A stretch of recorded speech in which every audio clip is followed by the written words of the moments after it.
bin gemesin banget sih itu bulu-bulu di padang rumput. Kak Dion emang lagi di Australia nih atau di New Zealand? Wah. Sekarang ini bukan berada di Australia ataupun di New Zealand, tapi di Dieng. Wah, lihat nih, domba yang gede banget. Dan memang domba ini mirip dengan domba Australia ataupun New Zealand karena memang ada perkawinan silang dengan domba Merino. Tapi ini adalah jenis domba Batur.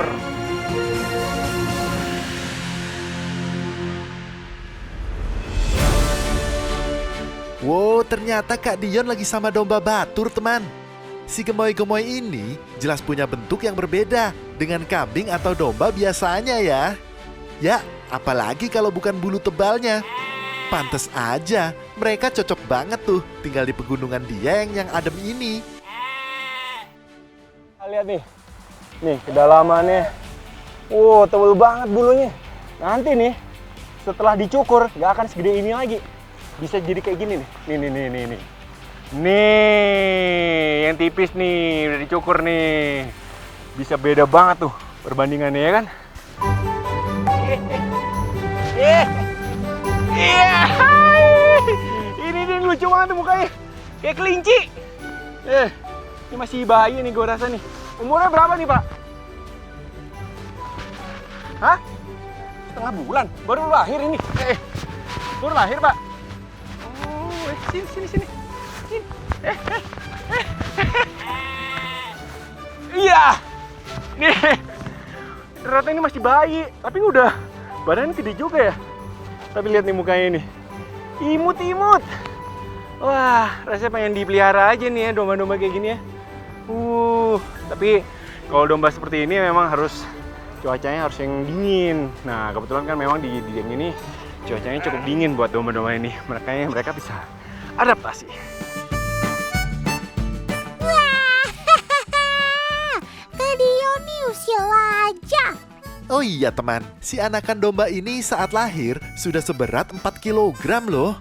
Makanya di umur 15 hari aja mereka udah sebesar ini nih. Nenek moyang mereka memang banyak dimanfaatkan bulunya untuk dijadikan bahan pakaian, teman. Kalau misalnya udah di padang rumput seperti ini, dia udah keasikan makan rumput, diganggunya setengah mati, susah banget untuk pindah. Tuh, udah sibuk sendiri semuanya tuh. Tuh, susah banget. Jadi biarkan mereka santai dulu, makan dulu sampai kenyang, baru nanti ajak jalan-jalan lagi. Bulu domba Batur sebetulnya cepat panjang dan kalau tidak dicukur akan membuatnya sakit karena tumbuh jamur dan kuman, teman. Nah, gimana kalau kita kasih Kak Dion misi mencukur dombanya? Ayo Pak, mau yang mana nih Pak yang dicukur Pak? Ini, pejantan aja. Oh, ini yang paling gede ini akan dicukur sama bapaknya dengan gunting. Wah, tapi sebenarnya ada cukuran khususnya gitu Pak ya sebenarnya? Ada. Oh, jadi memang kalau buat nyukur bulu setebel ini nggak dipegangin Pak? Ya. Ntar saya pegangin Pak. Nah, jadi memang sebenarnya kalau buat nyukur domba sebesar ini memang ada cukuran khususnya gitu. Biasanya kayak clipper gitu loh yang biasa buat nyukur rambut. Nah, cuman karena emang kita saat ini lagi di padang rumput, nah, nyukurnya secara konvensional pakai gunting manual nih. Wah, tebel banget kan bulunya. Wah, ini sih baru kelihatan kalau kamu nggak segemoy tadi, Sob.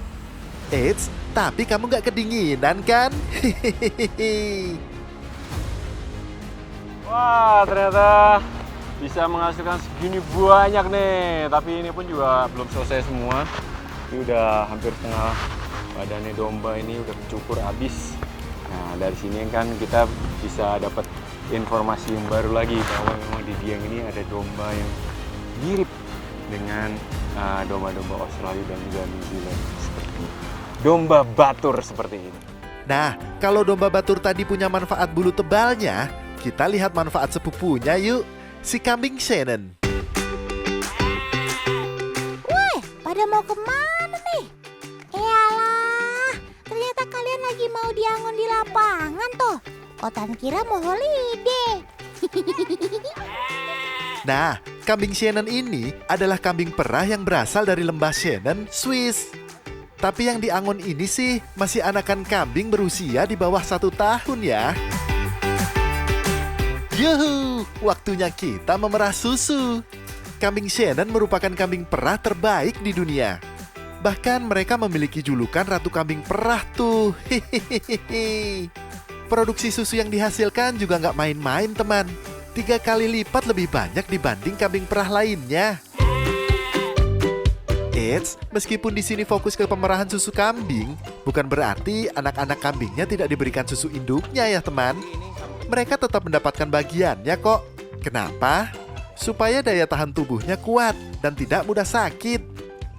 Pemberian susu ini wajib ya teman, sampai mereka berusia 3 bulan. Nantinya, kalau mereka sudah besar, merekalah yang akan menggantikan para induknya sebagai kambing penghasil susu. Sehat-sehat ya kamu sob. Tapi semua itu tergantung dari perawatannya ya teman. Selain bagus untuk pencernaan, daun jagung juga ternyata dapat meningkatkan jumlah susu kambingnya tuh. Cakep. Buat yang punya peternakan kambing, boleh dicatat ya tipsnya ini.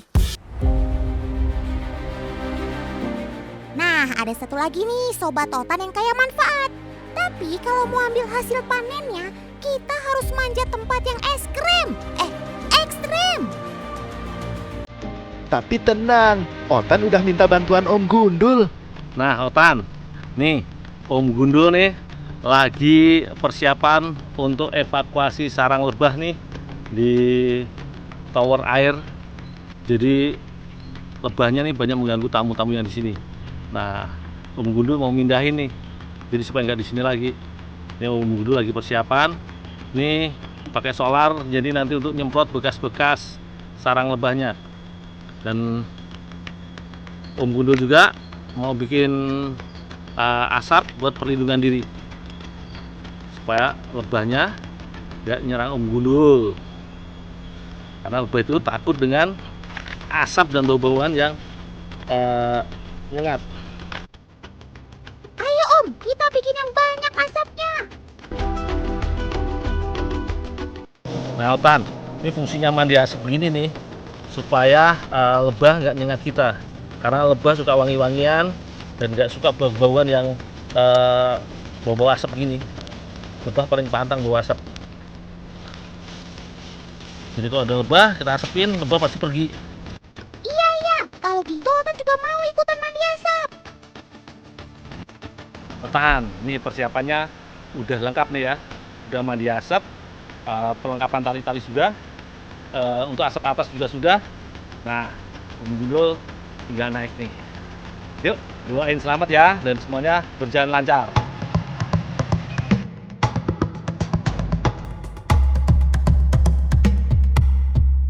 Wah, menaranya tinggi sekali ya. Tak hanya butuh tenaga untuk naik tangga setinggi itu, tapi juga butuh keberanian. Kalau soal ini, jangan ragukan Om Gundul deh. Dia kan petualang tangguh. Ayo Om Gundul, sedikit lagi sampai. Nah, ini dia yang jauh lebih menegangkan. Ya, betul. Berhadapan langsung dengan kawanan lebah hutan. Wah, mana jaraknya deket banget lagi. Untung Om Gundul sudah mandi asap untuk pelindung diri tadi.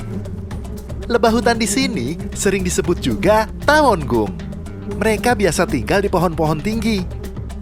Nah, menara air ini rupanya juga cocok, mirip dengan kondisi ideal tempat tinggal mereka. Pantes saja mereka betah dan membuat sarang di sini. Hati-hati ya Om Gundul. Kelihatannya mereka semakin terusik dan jadi galak. Lihat teman, kawanan lebahnya mulai berpencaran saat mulai diberi asap oleh Om Gundul.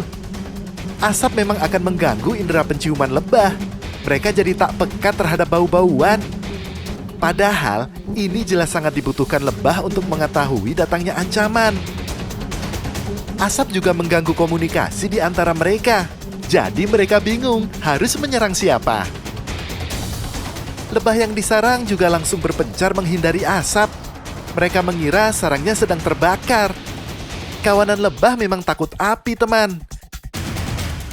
Tapi jangan terlalu lama di atas sana ya Om Gundul. Dan jangan sampai asapnya mati. Kalau kesadaran mereka pulih, bisa gawat. Iya betul, potong dari sana Om.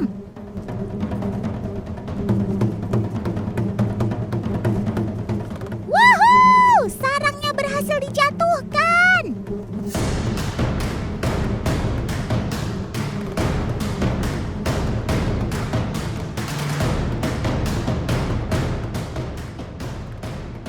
Nah, Otan, nih sarangnya sudah dievakuasi ya. Cuman sayangnya tadi di atas nggak bisa sempat Om masukin karung karena posisinya susah sekali. Jadi terpaksa Om jatuhin ya. Dan di atas juga Om Gundul sudah semprot dengan solar sehingga aman. Dia tidak akan kembali lagi. Walaupun masih di hari ini ada beberapa yang masih mencoba mencari ratunya. Wah, ini namanya sambil menyelam minum air. Maksud Otan sambil evakuasi dapat madu. Selain enak, madu juga merupakan sumber energi yang bagus. Tuh, lihat. Beberapa lebah masih mencoba makan madu dan memulihkan diri. Semoga kalian mendapatkan cukup energi untuk terbang dan membuat sarang kalian yang baru ya. Nah, sobatku semua, kalian pindah dulu yang jauh ya. Cari tempat yang lebih sepi penduduk ya. Tak semua lebah sifatnya liar seperti lebah hutan. Kalau ia jelas susah diatur dan tidak bisa diternakan. Nah, Otan mau kenali nih sepupu jauhnya. Ia dikenal dengan nama lebah madu Asia atau lebah madu timur atau orang setempat sini menyebutnya tawon unduhan. Itu lihat, kotak-kotak yang digantungkan di atas pohon itu adalah sarangnya. Yap, benar sekali. Lebah jenis ini memang bisa diternakan dalam rumah-rumah buatan seperti ini. Petani setempat menyebutnya setup. Dalam setahun, tiap kotak ini bisa dipanen sejumlah 2 hingga 3 kali. Dan tiap panen hasilnya lumayan loh. Bisa sekitar 1,5 hingga 3 liter madu yang dihasilkan. Yang manjat siapa? Ayo sobat-sobat mungil, jangan sengat dan menyerang mereka ya.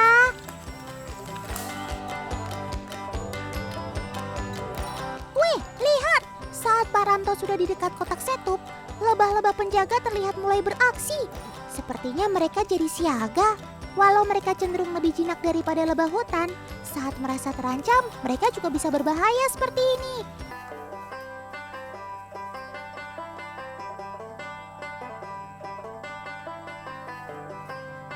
Kalau salah penanganan, bisa-bisa kita disengatnya.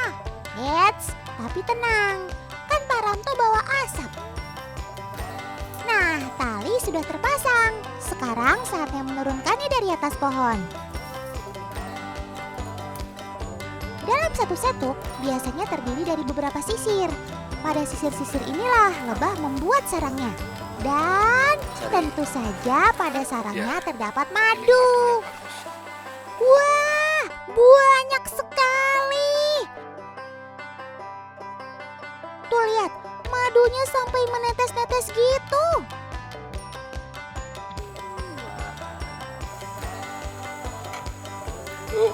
Nah, semoga kalian cepat membangun sarang dan mengumpulkan madu-madu lezat lagi ya. Jangan ngambek kalau madunya kami ambil.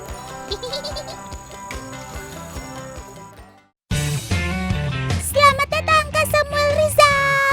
Pasti mau ketemu Sobat Otan kan? Aktor yang biasa dipanggil Semi ini mau cari belalang bersama warga setempat nih teman.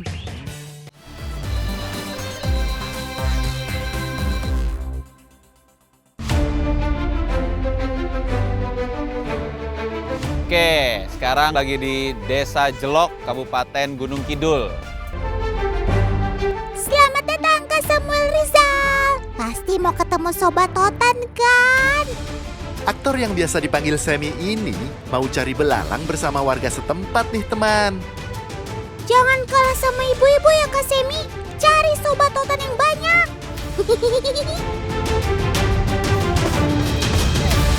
Warnanya ada yang pucet gini, ada yang hijau, ada yang orange kemerah-merahan.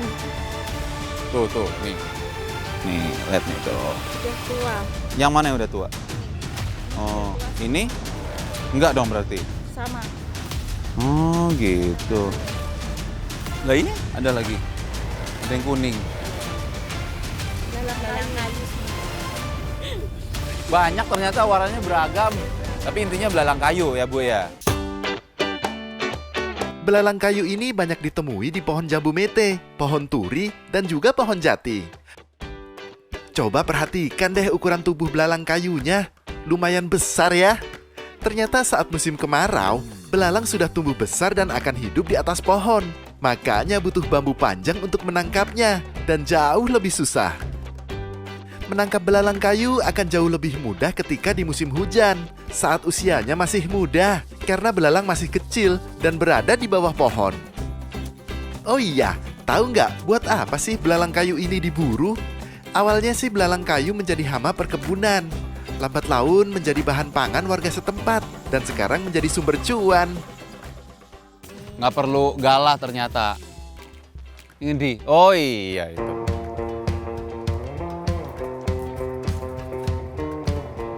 Apa kabar kamu? Kukunya dia. Kukunya lumayan loh, menariknya lumayan kayak gitu. Kak Semi, itu bukan kuku. Sobat Otan ini emang punya kaki dengan duri yang tajam. Belalang menggunakan kaki berdurinya untuk pertahanan dirinya melawan musuh dan untuk menangkap mangsanya, teman. Tahu nggak, teman?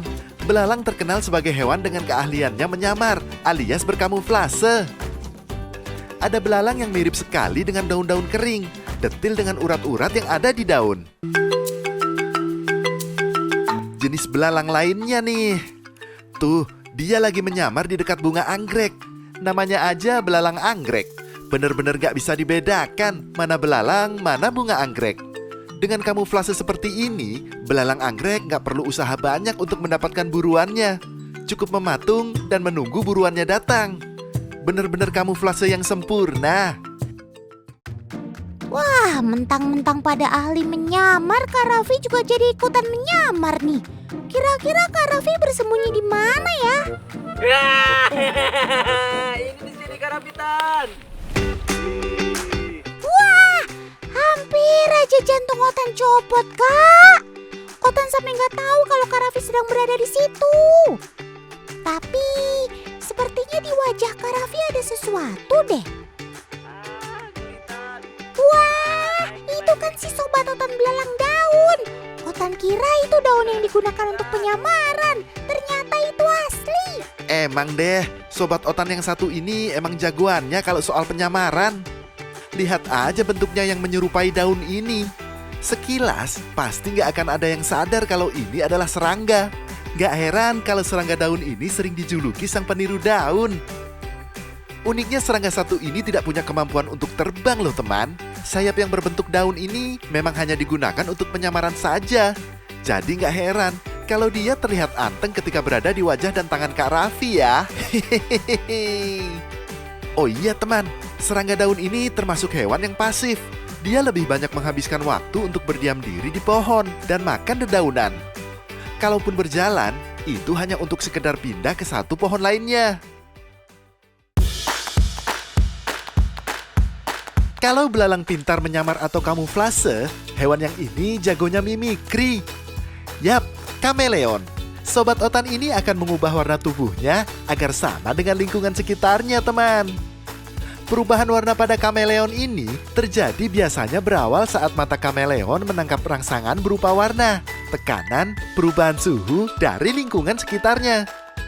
Rangsangan yang diterima ini bisa membuat pigmen dalam tubuhnya bekerja sampai membentuk warna yang serupa dengan lingkungannya. Nah, gak cuma kameleon kok yang bisa punya kulit yang warna-warni, tapi beauty creator satu ini juga bisa mirip kameleon loh. Nah, teman di rumah bisa belajar sama Kak Flo soal makeup karakter. Dan makeup look kali ini ya terinspirasi sama kameleon loh. Step pertama, Kak Flo mau sulap alisnya sampai hilang, menggunakan lem khusus dan menutupnya dengan bedak tabur. Selanjutnya aplikasikan foundation seperti base makeup pada umumnya. Lanjut, poles-poles sampai ngebul. Hehehe. Untuk membuat karakter kameleon, Kak Flo nggak perlu menggambar sketsa pada wajahnya nih, tapi fokus bermain gradasi warna. Kuning, hijau, dan merah cukup mewakili warna asli dari si Kemi kan teman? Teknik ini dinamakan dengan face painting, yaitu bentuk karya seni lukis di atas wajah manusia sebagai medianya. Warna yang diterapkan pada wajah 100% aman karena menggunakan cat khusus wajah. Selanjutnya agar makeup ini lebih berkarakter, Kak Flo menambahkan clay di atas alisnya. Ini dia nih, langkah berikutnya yang menguji kesabaran Kak Flo dan penonton di rumah. Membuat detail kulit kameleon dengan teknik dot atau menyusun titik-titik pada wajah. Selanjutnya, membuat mulut dan poles lagi sampai sempurna. Voila, makeup look kameleon by Flo Vivi. Unik banget kan hasilnya? Ternyata hewan sekalipun bisa jadi inspirasi, bahkan tren warna make up untuk manusia loh. Apalagi warna yang dimiliki kameleon sangat beragam. Tertarik untuk mencobanya di rumah nggak?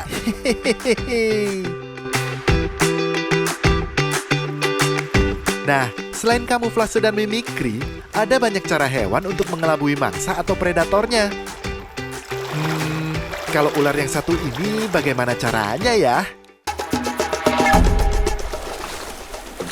Wow, Tan, lihat, ada yang lagi istirahat nih Tan, ada yang lagi santai.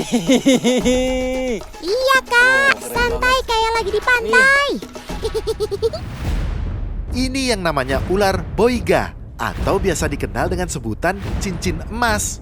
Disebut begini karena warna kuning yang melingkar seperti cincin di sepanjang punggungnya.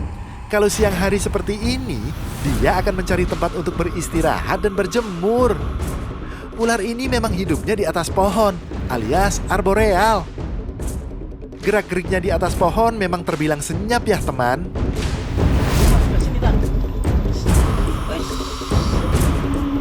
Wow, Sesekali hewan ini akan turun dari pohon hanya untuk mencari mangsanya. Bahkan tak segan-segan demi mencari buruannya, ia berenang. Dengan menggunakan tubuhnya yang fleksibel, ular ini mampu bergerak dengan baik meskipun berada di dalam air loh. Tuh, sampai-sampai Kak Raffi dibuat kesulitan untuk menangkapnya. masih anakan nih Tan. Nih, lihat, keren banget Tan.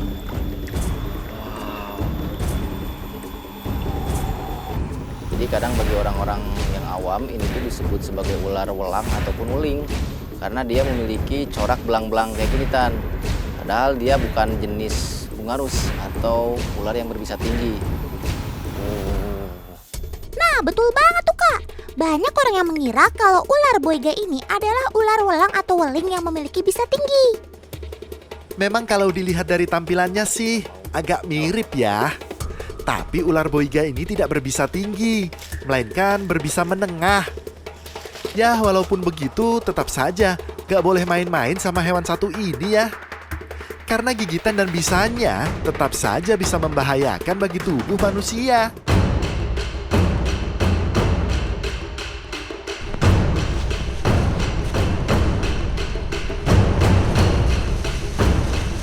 Nah, selain yang berwarna kuning hitam atau orang menyebutnya cincin emas, ular boiga juga ada nih yang berwarna putih hitam atau biasa disebut cincin perak.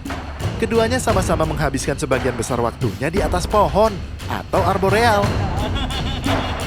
Jadi ular ini biasanya memangsa seperti burung, terus tupai, katak-katak pohon. Nah sama ini nih, sebetulnya lebih ke makan burung sih Tan. Tapi tak jarang kalau udah ukurannya segede gini, dia bisa makan ular lainnya juga loh Tan. Betul sekali Kak. Sobat Otan, si ular boiga ini memang bertugas sebagai pengontrol populasi burung di alam. Jadi bisa dibilang dia juga sahabat para petani karena turut membantu menjaga perkebunan milik warga dari gangguan hama burung.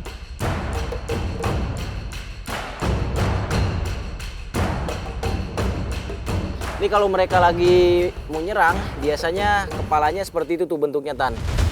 Betul sekali, Kak. Kalau sudah siaga seperti ini, kita harus berhati-hati karena jangkauan serangannya cukup jauh. Tuh, apa Otan bilang? Kak Raffi hati-hati ya. Otan gak mau sampai Kak Raffi kenapa-napa. Ular boiga termasuk ular yang cukup agresif. Dia tidak sungkan untuk menyerang siapapun yang ada di dekatnya. Apalagi kalau itu sudah masuk wilayah teritorinya. Kalau dilihat dari ukurannya yang cukup besar, bisa saja mereka sedang memburu satu sama lain.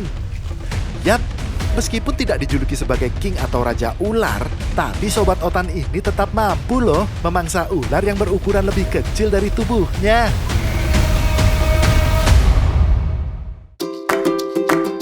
Teman di rumah gak salah lihat. Kakak artis yang ini emang gak ada takut-takutnya sama ular. Kak Aura Kasih, bintang sinetron ini, memang dikenal punya peliharaan hewan yang gak biasa. Bukan anak bulu seperti kucing atau anjing, tapi ular. Bahkan beberapa kali, Kak Aura Kasih melakukan sesi foto bersama hewan melata ini. Keren, Kak!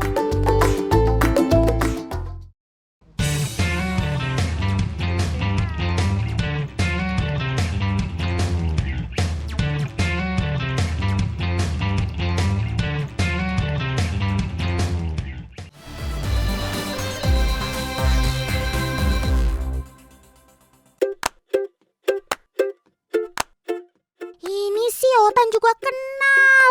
Dia kan Kak Claudia yang suka ngonten bareng Milo dan Lilo. Ternyata kalau dilihat dari dekat emang mirip banget sama Pevita Pierce. Cantiknya tiada tara. Nah, kebetulan pertunjukan outernya sudah mau dimulai.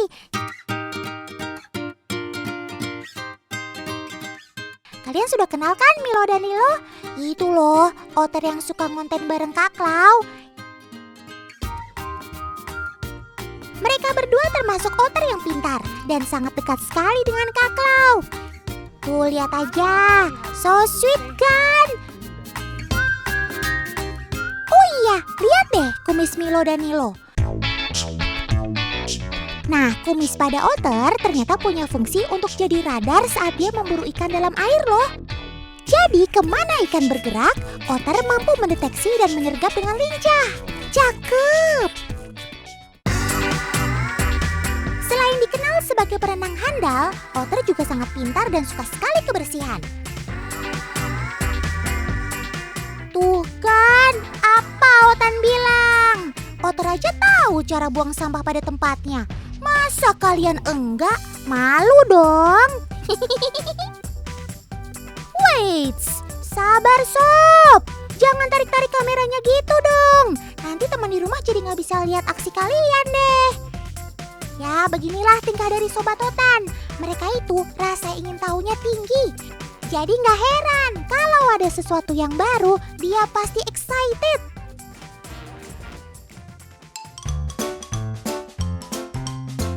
Imut-imut gini, otter ternyata juga suka kelewat berani sama hewan lain loh. Baru aja diomongin, sekarang beneran berantem.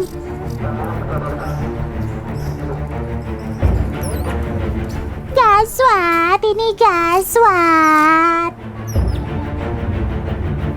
Sudah dong, jangan pada berantem. Sesama hewan kita harus saling menyayangi.